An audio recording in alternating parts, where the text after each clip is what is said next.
사순절 특별 새벽기도회 9일차 성경 본문을 봉독하겠습니다. 본문은 마태복음 12장 1절로 8절의 말씀입니다. 그때에 예수께서 안식일의 밀밭 사이로 가실 때 제자들이 시장하여 이삭을 잘라 먹으니 바리새인들이 보고 예수께 말하되 보시오, 당신의 제자들이 안식일에 하지 못할 일을 하나이다. 예수께서 이르시되 다윗이 자기와 그 함께한 자들이 시장할 때에 한 일을 잃지 못하였느냐? 그가 하나님의 전에 들어가서 제사장 외에는 자기나 그 함께한 자들이 먹어서는 안 되는 진설병을 먹지 아니하였느냐? 또 안식일에 제사장들이 성전 안에서 안식을 범하여도 죄가 없음을 너희가 율법에서 읽지 못하였느냐? 내가 너희에게 이르노니 성전보다 더 큰 이가 여기 있느니라. 나는 자비를 원하고 제사를 원하지 아니하노라 하신 뜻을 너희가 알았더라면 무죄한 자를 정죄하지 아니하였으리라. 인자는 안식일의 주인이니라 하시니라. 아멘. 안식일 논쟁이라는 제목으로 하나님의 말씀 같이 나누겠습니다. 예수님께서 사역을 시작하시고 나서 제자들과 함께 그 사역이 계속하여서 흥황하기 시작했잖아요. 많은 무리가 모여들게 되어지고 그리고 많은 곳을 다니게 되어지면서 정말로 눈코 뜰 새 없는 사역의 연속적인 상황들이 발생되어지는 것을 저희가 보게 되어집니다. 그러다 보니까 처음에는 예수님께서 행하시는 놀라운 능력과 기적과 그리고 또한 권세 있는 말씀에 모든 사람들이 호기심과 이런 것들을 가지고서 모여들게 되어지죠. 그러니까 많은 사람들이 예수님을 따르면서 말씀을 듣기도 하고 그 기적적인 역사들을 보기도 하고 하면서 예수님에 대하여서 계속하여서 도대체 저분은 어떤 분이실까? 도대체 저분은 저분이 하시는 말씀이 정말 그럴까? 여러 가지 생각들을 가지고서 처음에는 호기심 그리고 그 가운데에는 추종하는 사람들이 생겨나기 시작하는데 이제 언제부터가 문제가 되어지느냐 하면 실질적으로 예수님의 말씀을 증거하였을 때 그 말씀에 대하여서 회개로 반응을 하면 좋은데 회개로 반응을 하지 못하는 사람들이 생겨난단 말입니다. 그 예수님의 말씀에 대하여서 사실은 그것을 진정으로 믿고 받아들이는 것이 안 되는 사람들이 생겨나기 시작하고 그리고 예수님이 하시는 말씀 자체에 대하여서 의심을 품기 시작하는 사람들이 드러나기 시작하고 호기심으로 따르기는 했지만 예수님의 말씀에 대한 어떤 부분들이 어렵다고 여겨지거나 아니면 받아들이기에 너무 많은 값을 지불해야 한다고 생각하거나 하는 여러 가지 이유들로 인하여서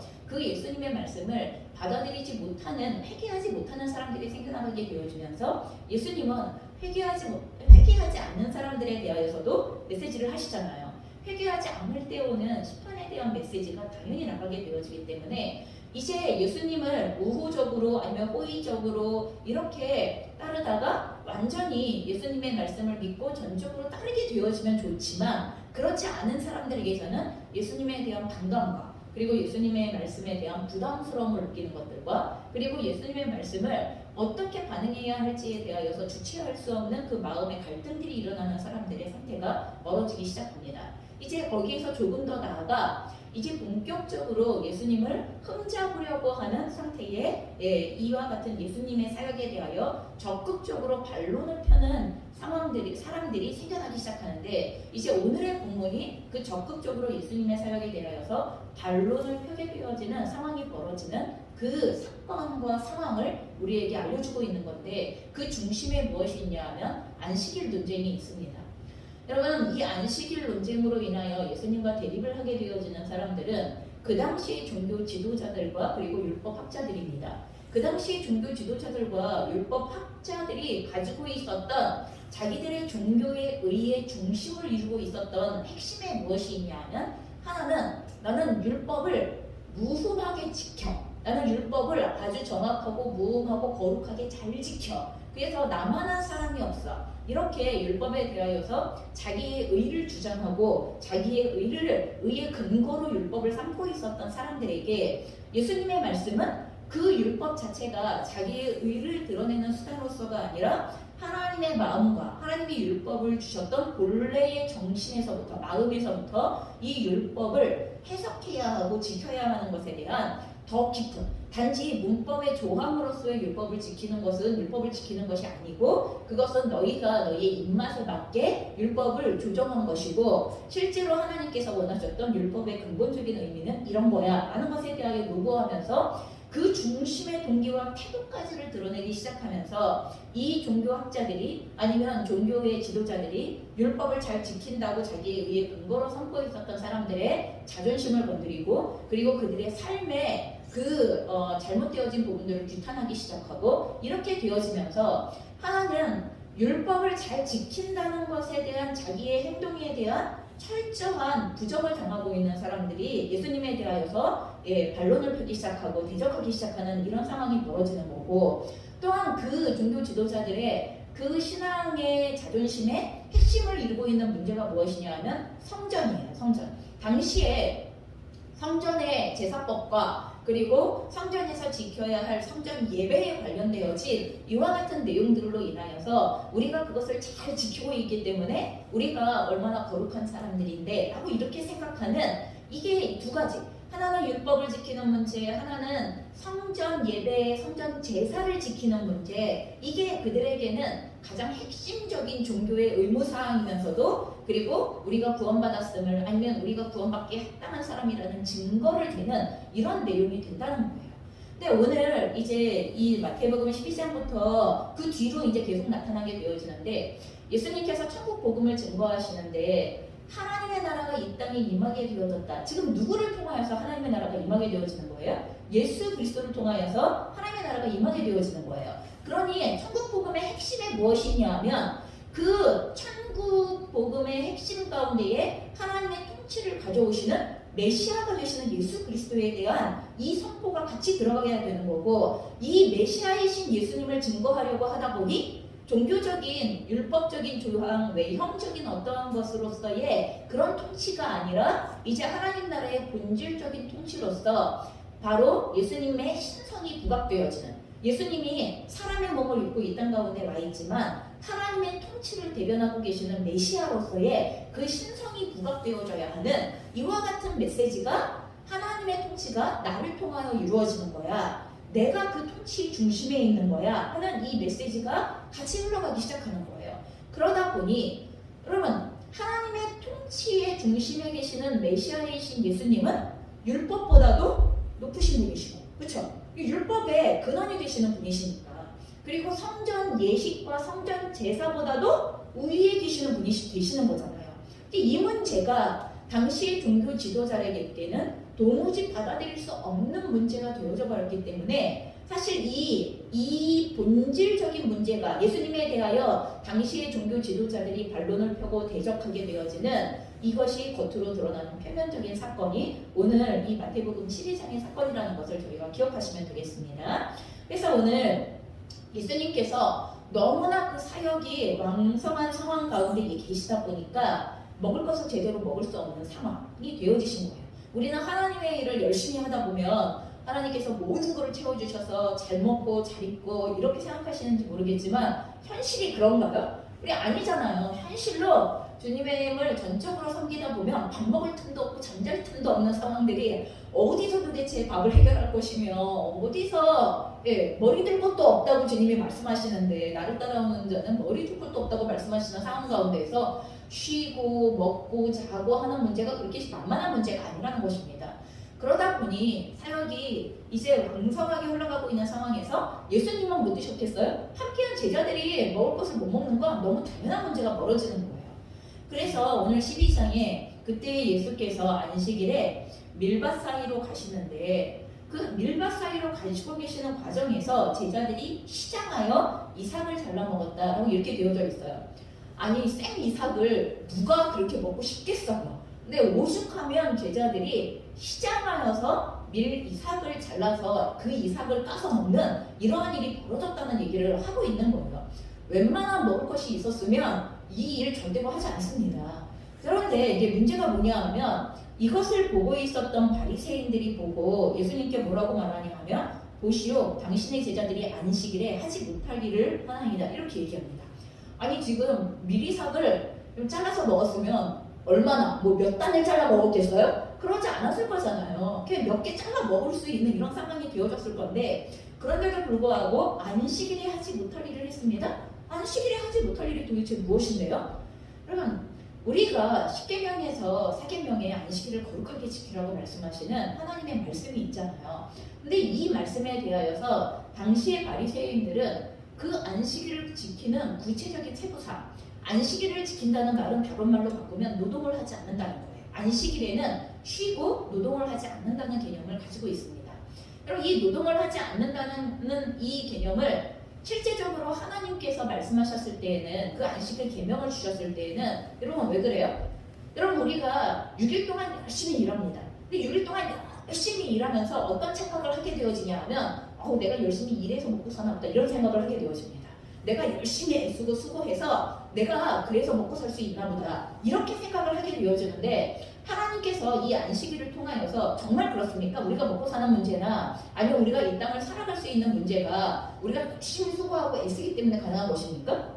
하나님이 애쓸 수 있는 힘을 주셔야 애쓸 수 있는 거고 하나님이 애쓸 수 있는 생명을 주셔야 애쓸 수 있는 거고 하나님이 주관하시고 그 날들을 우리에게 허락하시고 그 힘을 우리에게 공급하시지 않으시면 우리는 사실 아무것도 할 수 없는 존재입니다.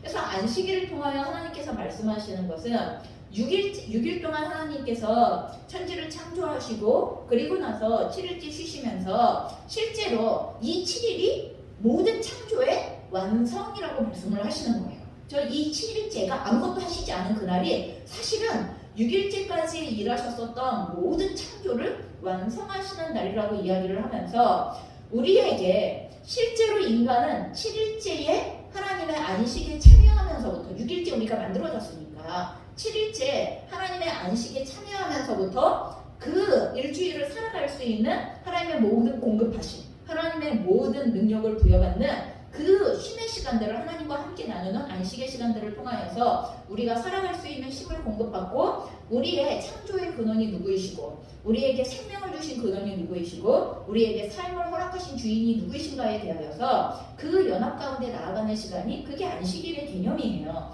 그런데 노동을 하지 말라는 개념을 단지 일을 하지 말아라 이 개념만을 가지고서 접근하면 곤란하고 사실 일을 하지 않는 것도 중요한 이유가 노동을 하지 않는 과정을 통하여서 인간에게는 진짜 힘이 필요하기 때문에 그래요.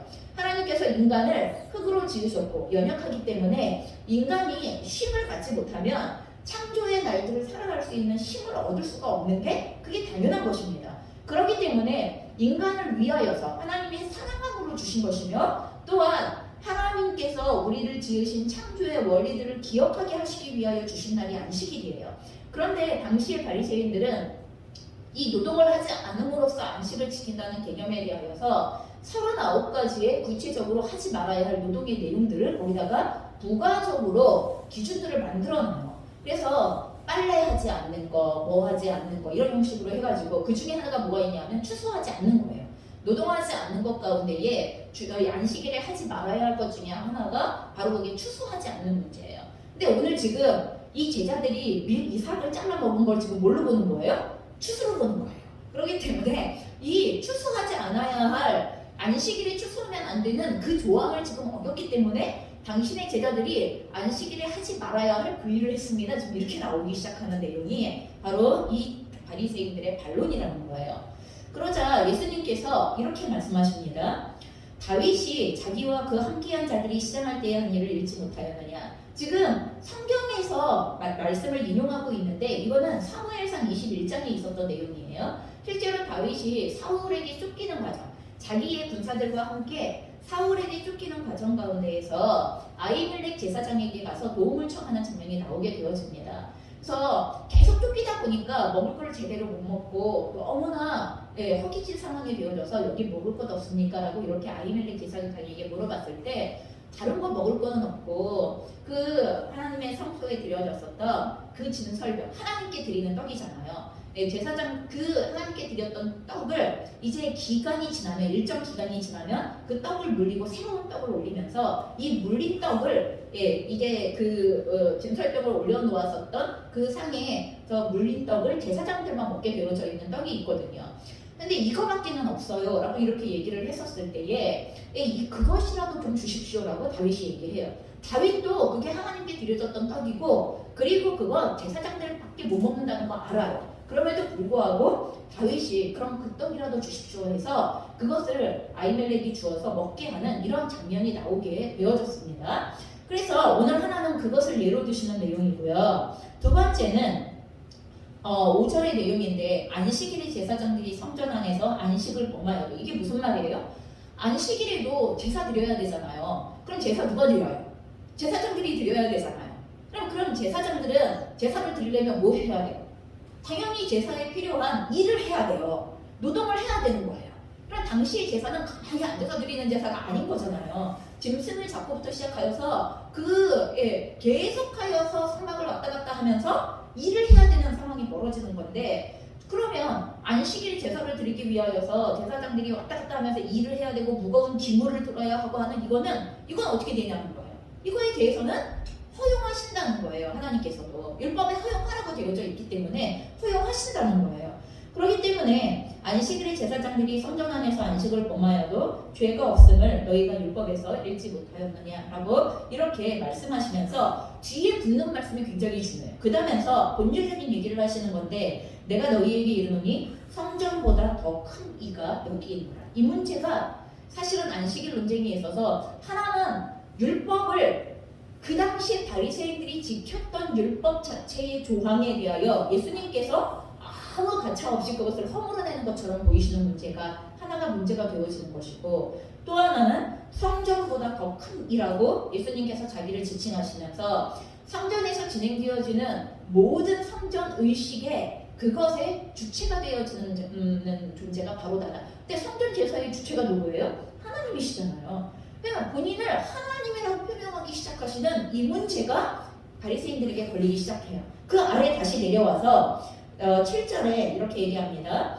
그래서 성전보다 더 큰 존재로서의 하나님을 얘기하는 건데 하나님의 본래의 뜻이 뭐냐? 안식일을 주신 본래의 뜻이 무엇이냐? 나는 자비를 원하고 제사를 원하지 아니하노라 하신 뜻을 너희가 알았더라면 무죄한 자를 존재하지 아니하였으리라 라고 이야기하면서 율법 조항에 안식일을 제정하신 성전 제사를 제정하신 목적이 그건 은혜의 통로잖아요. 우리가 하나님의 백성으로 은혜 안에 거할 수 있도록 우리가 하나님의 백성으로 하나님의 은혜를 누리며 살아갈 수 있도록 주신 게 율법이며 그리고 또한 성전 제사라고 얘기를 하시는 거예요. 하나님께서는 우리에게 하나님과의 올바른 관계를 위하여 은혜의 통로로 주신 것들을 뭘로 바꿔놨다는 거예요? 우리의 의무 조항과 그리고 우리를 올가 묶는 것과 그리고 자기의 의로움을 드러내는 기준으로 바꿔놓은 이 본질 자체를 바꿔놓은 것이 이게 문제가 된다고 말씀하시는 거예요. 그래서 그 아래 보면 8절 인자는 안식일의 주인입니다. 이 말도 똑같은 얘기예요. 내가 성전보다 큰 자다라고 얘기하는 것과 똑같은 얘기가 나는 안식일의 주인이다. 그럼 지금 예수님께서 자신을 인자라고 이야기를 하시면서 안식일의 주인은 바리새인들에게 누구밖에 없어요? 하나님밖에 없어요. 안식일을 제정하신 하나님밖에 안식일의 주인은 없어요. 그래서 앞에서 이야기했었던 나는 성전보다 더 큰이다 이 말씀이나 아니면 8절에 나오는 인자는 안식일의 주인이다 라는 이 말은 예수님께서 곧 뭐라는 거예요? 율법보다 큰 이이시고 성전 의식과 성전 제사보다 큰 이로서의 내가 바로 그것을 너희에게 부여한 하나님이다. 지금 이 얘기 하시는 거거든요. 그렇기 때문에 바리새인들은 예수님에 대하여 이때부터 적극적으로 그가 이단이며 그리고 그가 잘못되어진 것을 말하는 자이고 그리고 그가 헛소문을 퍼뜨리는 자이고 사람들을 미혹시키는 자이며 신성 모독을 저지르는 자이다 라는 것에 대하여서 적극적으로 예수님을 대적하기 시작하는 문제가 벌어지기 시작한다는 것입니다. 자, 오늘 저희가 이 본문을 통하여서 다시 한번 우리가 기억해야 할 것은 여러분 하나님의 모든 말씀은 우리가 하나님과의 올바른 교제로 나아갈 수 있도록 우리에게 주시는 은혜의 통로입니다. 율법은 우리를 올가 묶기 위하여 주시는 것이 아닙니다.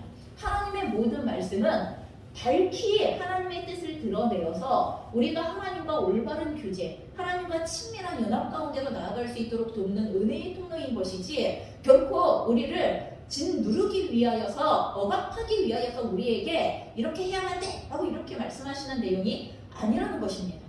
여러분 예배도 마찬가지입니다.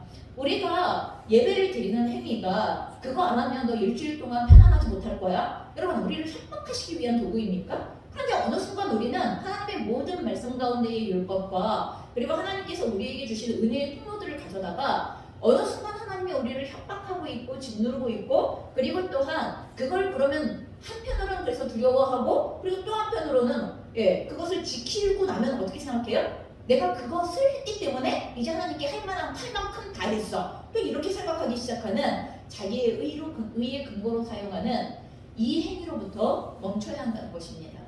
오늘 그 율법과 그리고 성전 제사를 우리에게 주셨던 본래의 하나님의 마음이 뭐예요? 나는 자비를 원한다 라는 거예요.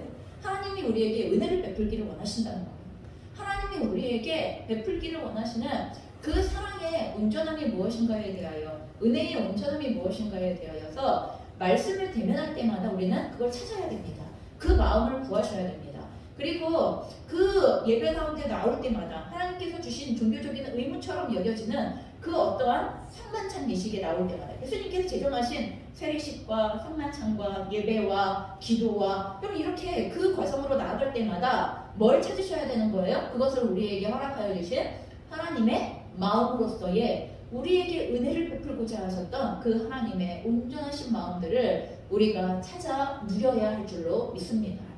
여러분 우리가 하나님을 올바로 알고 하나님의 마음 안에서 하나님을 누려야지 신앙생활은 본질을 찾아갈 수 있고 본질에 적합한 힘을 가질 수 있는 신앙생활로 우리의 신앙생활이 훈련되어지고 그리고 또한 성숙해갈 수 있다는 것을 기억하셨으면 좋겠습니다. 그러니 여러분 우리가 하나님의 모든 말씀을 대면할 때 하나님의 은혜의 관점으로 그 말씀을 해석하시기 바랍니다. 그리고 그것을 순종하시기 바랍니다. 그러면 은혜의 열매를 맺게 되어질 것을 믿습니다. 오늘 그렇게 하나님의 은혜 안에 말씀의 순종의 열매를 하나님께 드릴 수 있게 되어지는 하루가 되어지기를 주님의 이름으로 축원합니다.